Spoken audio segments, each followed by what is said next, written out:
Well, hey there, Howard Olson here, and listen. I just wanted to get here's your thought for the day. You know, we were down in Seattle this past weekend, and after the PGRT, we went out for dinner, and the lady sitting next to me, she says, you know, okay, so I get this whole thing about gold. I understand that the financial system's in a mess, but why would I buy gold from Karatbars? You know, I can get grams from my local bullion dealer. I found a bullion dealer who sells grams.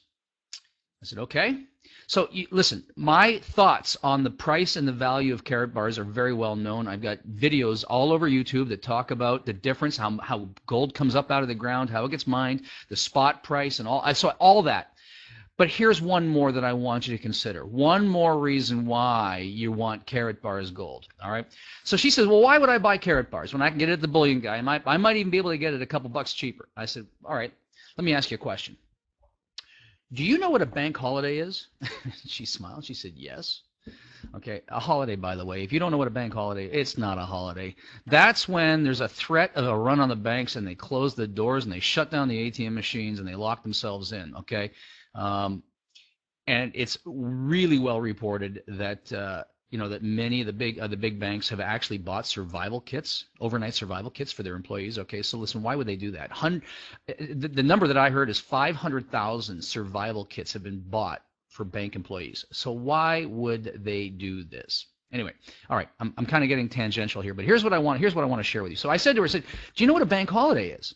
She says, yep.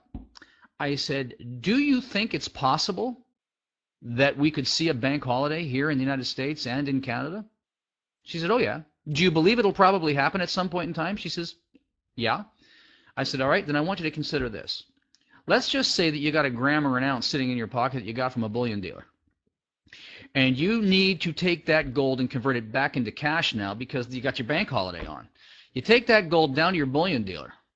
Well, guess what? The bank holiday has been imposed upon them, too. Where are they going to get the cash to redeem your gold? She thought about that for a second, and she squinted her eyes.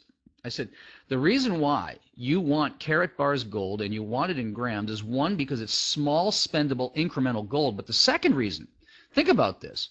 Because we're totally outside the banking system and that gold is being held in Karatbars vaults, at the click of a mouse, you can convert the gold back into cash and have that cash deposited onto your prepaid MasterCard, and now you've got spendable currency outside the banking system, and when everybody else is lined up a mile deep at the bank trying to get some money out, you're up and running with spendable gold that's been converted into currency live time in the moment.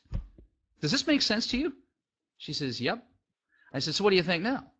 I mean, listen, if the fact is we're going to start saving these incremental units of gold, saving them, and now we're beginning to see the price of gold rise relative to our declining currencies.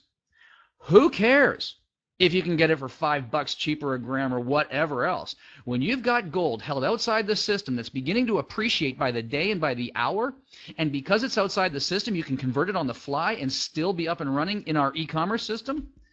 Man, this is a no-brainer as far as I'm concerned. She looked at me and she said, okay, now I think I get it. So I hope you get it. That's what I got for you today. Listen, you want gold. You want Karatbars gold. You want it outside the system, and that's what we've got.